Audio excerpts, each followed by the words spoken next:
एक बार तुम है ना ये देखो, ये भाई पेपर है, सेट कौन सा है? 1 खाली कर दिया, बिल्कुल छोड़ दिया पेपर। पेपर बस क्या कर सके, एक क्वेश्चन ही ऐसा है, छोड़ने पड़ेंगे। ये सारे वो बच्चे हैं जो पिछले साल है ना सिर्फ और सिर्फ प्रीवियस ईयर क्वेश्चन के भरोसे चले गए और उनको लगा कि यार मैंने ना प्रीवियस ईयर क्वेश्चन कर लिए हैं, अब तो मेरे पेपर में अच्छे नंबर आ जाएंगे। लेकिन जैसे वो पेपर देने गए ना, जैसे उन्होंने पेपर खोला तो उनके ना होश उड़ गए। पेपर के अंदर एक भी क्वेश्चन उनका ना प्रीवियस ईयर क्वेश्चन में से आया ही नहीं।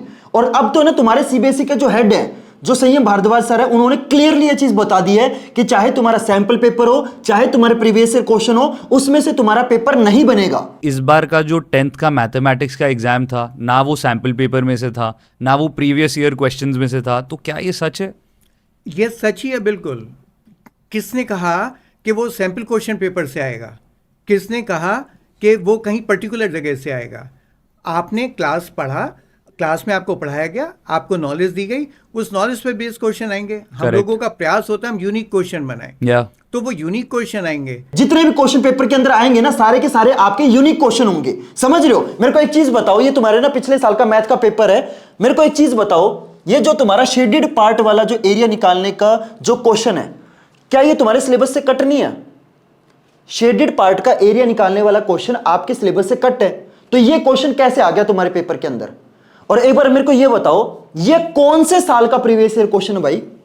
ये कौन से साल का प्रीवियस ईयर क्वेश्चन है? ये आपका कंप्लीटली यूनिक क्वेश्चन है। और ये क्वेश्चन है ना, मतलब जो एक्सपीरियंस टीचर है सिर्फ उनको पता है। ये क्वेश्चन आपकी जो पुरानी वाली आर डी शर्मा है, मैं कोरोना के बाद वाली आर डी शर्मा की बात नहीं कर रहा, मैं पुरानी वाली कोरोना से पहले वाली जो आर डी शर्मा है ना, उसका क्वेश्चन है भाई, ये उसका क्वेश्चन है। और एक बार मेरे को ये बताओ, बच्चों को ना ये वाला क्वेश्चन तो यही समझ नहीं आया कि ये पॉलिनोमियल वाले चैप्टर का क्वेश्चन है या लीनियर इक्वेशन वाले चैप्टर का क्वेश्चन है। और इसके बाद एक ये डायग्राम वाला क्वेश्चन, ये मेरे को बताओ कौन से ऐसे क्वेश्चन है जो प्रीवियस ईयर क्वेश्चन है। तो अगर तुम ऐसे सोच रहे हो कि मैं सिर्फ है ना प्रीवियस ईयर क्वेश्चन करके चला जाऊंगा, मेरे तो मजे आ जाएंगे, पेपर में सेम क्वेश्चन आ जाएंगे, कर लूंगा, मजे हो जाएंगे, तुमसे बड़ा बेवकूफ नहीं होगा कोई। झूठ नहीं बोल रहा मैं। एक तो यार इतना हैरान हो जाता हूं, बच्चों का ना माइंड वॉश कर दिया है कि बेटा तू है ना सिर्फ प्रीवियस ईयर क्वेश्चन कर ले। यार मैं तुम्हें एक चीज है ना, तुम्हें पहले ये समझनी पड़ेगी कि सीबीएसई ना तो इतनी बेवकूफ है कि उनको ना मेहनत ही नहीं करनी। ठीक है, कि काम करते हैं पिछले साल के क्वेश्चन उठा के दे देते हैं बच्चों। बच्चे तो बेवकूफ हैं, बच्चों को क्या ही पता चलेगा। बच्चों को ना इतना ज्यादा माइंड वॉश कर दिया। पहले तो तुम्हें ये समझना पड़ेगा, एक तो मैंने आपको दिखा दिया कि जो सीबीएसई के हेड है उन्होंने क्लियरली ये चीज बोल दी है कि जितने भी क्वेश्चन होंगे इस साल आपके सारे के सारे आपके यूनिक होंगे। दूसरा, आपको ये समझना पड़ेगा कि तुम्हारा जो पेपर है वो आखिर डिजाइन कैसे होता है, उसको बनाते कैसे हैं। बच्चों को यही नहीं पता। अगर तुम्हें ये पता चल जाए ना कि सीबीएसई आखिर पेपर बनाती कैसे है, तो तुम्हें ना ऑलमोस्ट सारी चीजें क्लियर हो जाएंगी। ध्यान से सुनना। देखो, पहली चीज तो है ना अपने दिमाग में ये डाल लो कि सीबीएसई ना तुम्हारी कोई दुश्मन नहीं है। ऐसा नहीं होता, जब पेपर डिजाइन करने बैठते हैं ना टीचर, ऐसे नहीं बैठते कि यार अब है ना इस साल है ना 24 लाख बच्चे है ना 10th का पेपर देंगे, एक काम करते हैं इतना मुश्किल पेपर बनाएंगे कि सबके सब बच्चों को फेल कर देते हैं। ऐसा नहीं सोचती सीबीएसई। सीबीएसई का पहला थॉट क्या होता है पता है? कि मिनिमम आपका 35% पेपर हमेशा ऐसा बनाया जाएगा कि एटलीस्ट हर बच्चा उसको अटेम्प्ट करके पास हो जाए। मतलब पेपर देखो, 3 टाइप के बच्चे होते हैं, below average, average, above average, 3 type के कैटेगरी के बच्चे होते हैं। ठीक है, अब है ना पेपर तीनों के हिसाब से बनता है कि पेपर इतना भी मुश्किल नहीं बनाना कि जो बिलो एवरेज वाले बच्चे वो सारे फेल हो जाएं, और पेपर इतना भी इजी नहीं बनाना कि जिन बच्चों ने R D Sharma, R S Agarwal इतनी सारी किताबें करी है उनके साथ इनजस्टिस हो जाए। समझ रहे हो? तीनों को ध्यान में रख के पेपर बनाया जाता है। तो 35% आपका जो पेपर होगा ना, वो आपका कंप्लीटली एनसीईआरटी बेस्ड होगा। यानी कि अगर आप में से कोई बच्चा ऐसा है जिसने एनसीईआरटी और थोड़े बहुत क्या करने हैं प्रीवियस ईयर क्वेश्चन, यहां पे ना जो वर्ड मैं यूज कर रहा हूं बहुत ज्यादा इंपॉर्टेंट है और बहुत ध्यान से वर्ड यूज कर रहा हूं मैं, थोड़े बहुत प्रीवियस ईयर क्वेश्चन। अगर तुम ऐसे बच्चे हो जो सिर्फ और सिर्फ प्रीवियस ईयर क्वेश्चन के भरोसे जा रहा है, तो भाई मैं आपको ना फिर से एक बार ये वाली वीडियो दिखाता हूं। अब तो तुम्हें क्लैरिटी मिल गई कि सिर्फ और सिर्फ प्रीवियस ईयर क्वेश्चन के भरोसे जाओगे तो फेल होके आओगे। समझ रहे हो? तो आपको क्या करना है, जिस बच्चे ने एनसीईआरटी और थोड़े बहुत भैया कितने, मतलब पिछले 3 साल के, बस अगर तुम पिछले 3 साल के थोड़े बहुत प्रीवियस ईयर क्वेश्चन कर लेते हो, और ये मान के चलो एक एक चैप्टर के ना तुम्हें सिर्फ 100 प्रीवियस ईयर क्वेश्चन करने, बस इससे ज्यादा करोगे तो वो एक्स्ट्रा हो जाएंगे, फालतू हो जाएंगे। उसके बाद तुम है ना उस चैप्टर पे अपना टाइम वेस्ट कर रहे हो, वो टाइम बचा के अपने उन चैप्टर पे इन्वेस्ट करो जो तुम्हारे वीक है। समझ रहे हो? अगर तुम ये कर लेते हो तो तुम बड़े आसानी से पास हो जाओगे। लेकिन मेरे को एक चीज बताओ, तुम ये जो पढ़ाई कर रहे हो क्या सिर्फ 35% लाने के लिए कर रहे हो? सिर्फ पास होने के लिए कर रहे हो? जो तुम अपने पेरेंट्स का इतना पैसा लगवा रहे हो, क्या तुम्हें सिर्फ 10th क्लास के अंदर पास होना है? नहीं ना, तुम्हें कितने परसेंट लेके आने हैं? 90% से ज्यादा लेके आने हैं ना। तो क्या तुम सिर्फ इतना करोगे? नहीं। अब है ना, जो मेन खेल छुपा हुआ है ना, वो छुपा हुआ है पेपर का जो बाकी का 65% है इसके अंदर। ध्यान से सुनना, पास ऑलमोस्ट हर बच्चा हो जाएगा। पिछले साल अगर देखोगे तो लेस देन 1% बच्चे फेल हुए थे, मतलब 100 में से 99 बच्चे पास हो जाते हैं। तो पास होने के लिए थोड़ी ना पढ़ रहे हो यार। मतलब अगर तुम्हें अभी भी ये टेंशन है ना कि मैं पास कैसे होऊंगा, तो तुम भाई वीडियो छोड़ के चले जाओ। अगर तुम्हारा ड्रीम ये है ना कि मेरे को 10th क्लास के अंदर अच्छे नंबर लेके आने, मेरे को अपने पेरेंट्स को प्राउड फील कराना है, तो ही इस वीडियो को देखना। ध्यान से सुनना, ये जो आपका बाकी का बचा हुआ 65% है, this is the most important. ये जो 65% है ना, यही डिसाइड करेगा कि तुम टॉपर बनोगे या एवरेज बनोगे। ध्यान से सुनना, इस 65% के अंदर है ना 2 पार्ट होंगे। एक होगा आपका 40%, ठीक है, और एक होगा आपका 25%। अब जो आपका 40% वाले जो पार्ट है, इसके अंदर कौन से क्वेश्चन आएंगे? पहली चीज ये होगा आपका कंप्लीटली एवरेज मॉडरेट जिसको बोलते हैं, वैसा पेपर जिसके अंदर सारे के सारे क्वेश्चन होंगे आपके कॉम्पिटेंसी बेस्ड क्वेश्चन। अब एक तो भाई कॉम्पिटेंसी बेस्ड क्वेश्चन, इतना कॉम्पिटेंसी कर दिया ना, मतलब बच्चों का ना हवा बन गया भाई, उनको डर लगने लग गया इस वर्ड से। सीधी एक सिंपल तरीके से समझाता हूं कॉम्पिटेंसी बेस्ड क्वेश्चन होते क्या है। तो जो क्वेश्चन कंसेप्ट बेस्ड होते हैं ना, उनको बोलते हैं कॉम्पिटेंसी बेस्ड क्वेश्चन। जैसे फॉर एग्जांपल तुम्हारा लाइट वाला चैप्टर है, तो तुम्हें पता है कि भाई एक ग्लास के अंदर से अगर लाइट पास होगी तो रिफ्रैक्शन होगा, लाइट मुड़ेगी, चाहे वो आपका पानी हो, चाहे आपका कांच हो, चाहे वो आपका ट्रांसपेरेंट प्लास्टिक हो। अब तुमने कंसेप्ट समझ लिया। अब बच्चों के साथ क्या होता है कि यार टीचर ने ना ग्लास बोला था, लेकिन यहां पे तो पानी है, तो पानी के अंदर रिफ्रैक्शन होगा कि नहीं होगा। बस जो बच्चे रटते हैं ना, वो ये जो कंसेप्ट वाले क्वेश्चन है वो नहीं कर पाते, और यहीं पे उन बच्चों के ना नंबर कट जाते हैं। उनको लगता है कि मेरे को पढ़ाया कुछ और था, पेपर में कुछ और आ गया। तो सबसे मेन चीज है, जो बच्चा कंसेप्ट समझेगा, सिर्फ वही बच्चा इन कॉम्पिटेंसी बेस्ड क्वेश्चन को कर पाएगा। अगर तुम ऐसे बच्चे हो ना जो सिर्फ रटने पे फोकस करता है, तो भाई तुम ये जो 40% जो पेपर है ना, ये भूल जाओ, इसमें तुम्हारे नंबर नहीं आने वाले, समझ लो। और इस बार कौन से क्वेश्चन आएंगे? यूनिक क्वेश्चन आएंगे।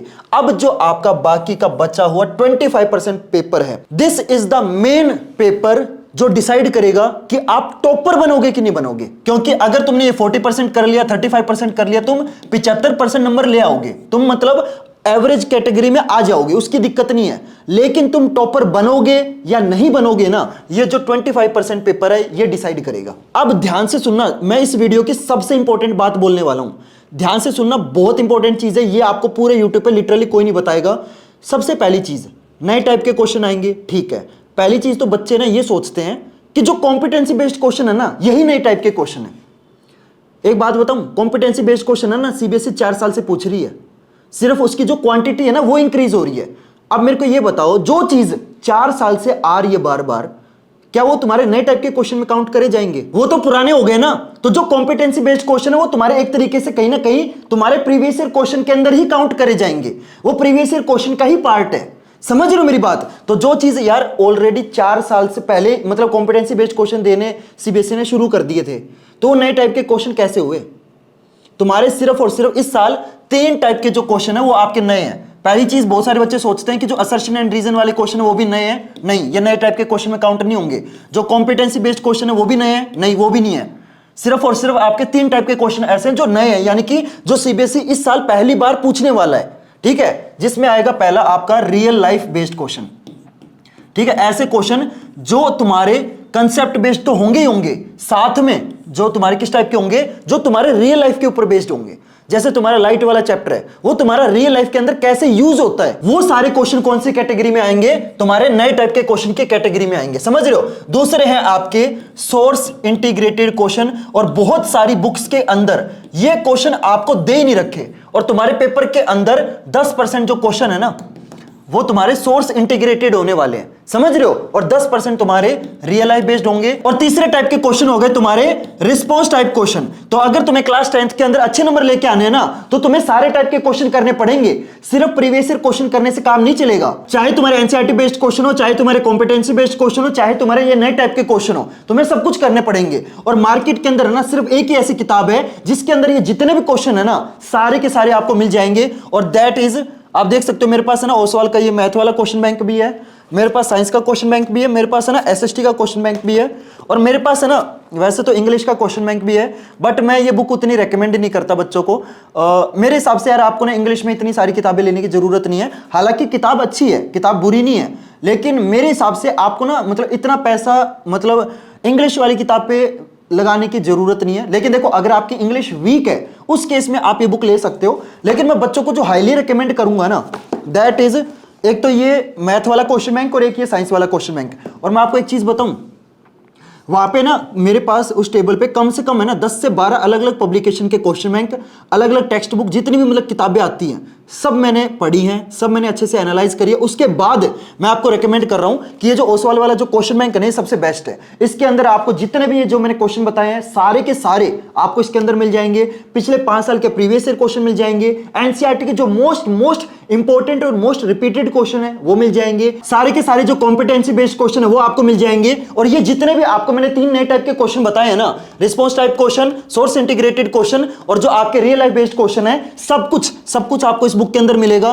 देखो आपकी मर्जी है, आपका पैसा है, जो चीज खरीदनी है वो खरीद सकते हो। और इस बुक को भी आप जहां से लेना चाहो वहां से ले सकते हो। मैंने जो बुक रेकमेंड करी है दैट इज दिस बुक, और आपकी मर्जी, आप इस बुक को जहां से लेना चाहो वहां से ले सकते हो। लेकिन मैंने आपको ना डिस्क्रिप्शन बॉक्स में एक लिंक दे रखा है, वो एफिलिएट लिंक है। उससे क्या होगा कि ये जो बुक है ना मतलब आप अमेजन से लोगे तो थोड़ी सी महंगी मिलेगी, अगर आप ऑफलाइन में जाओगे तो वहां पे भी महंगी मिलेगी। अगर आप इस बुक को मेरे डिस्क्रिप्शन वाले लिंक से लोगे ना तो आपको एक बुक के ऊपर 100 रुपए का डिस्काउंट मिलेगा। अगर आप मेरे लिंक से 2 बुक लोगे तो आपके 200 रुपए बच जाएंगे। अगर आप मेरे लिंक से 3 बुक लोगे तो आपको 300 रुपए का फायदा हो जाएगा। देखो मैं फिर से बोलूंगा, आपकी मर्जी, आपका पैसा, जो बुक लेना चाहो जहां से लेना चाहो ले सकते हो, कोई दिक्कत नहीं है। मेरे को क्या दिक्कत होगी भाई, मेरा तो फर्ज था बताना, मैंने बता दिया। अब आप में से बहुत सारे बच्चे ऐसे होंगे जो नए टाइप के क्वेश्चन की प्रैक्टिस कर लेंगे तो आपका फायदा हो जाएगा, वरना जो मैंने स्टार्टिंग में आपको वीडियो दिखाई थी वो तो फिर हर साल कितने बच्चों का हाल होता ही है, तुम्हें पता ही है ना।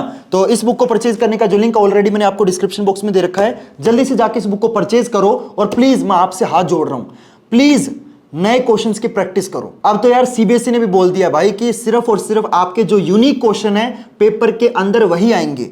तो प्लीज जो आपके यूनिक क्वेश्चन है, जो आपके नए टाइप के क्वेश्चन है, जो आपके रिस्पॉन्स बेस्ड क्वेश्चन है, जो आपके कॉम्पिटेंसी बेस्ड क्वेश्चन है, जो आपके रियल लाइफ बेस्ड क्वेश्चन है और जो आपके सोर्स इंटीग्रेटेड क्वेश्चन है, प्लीज उनकी भी प्रैक्टिस कर लो। तो होप करता हूं यार आपको ना सारी चीजें अच्छे से समझ में आ गई होगी। तो चलो गाइस मिलते हैं फिर अगली वीडियो में नए टॉपिक के साथ, तब तक के लिए good bye and have a nice day.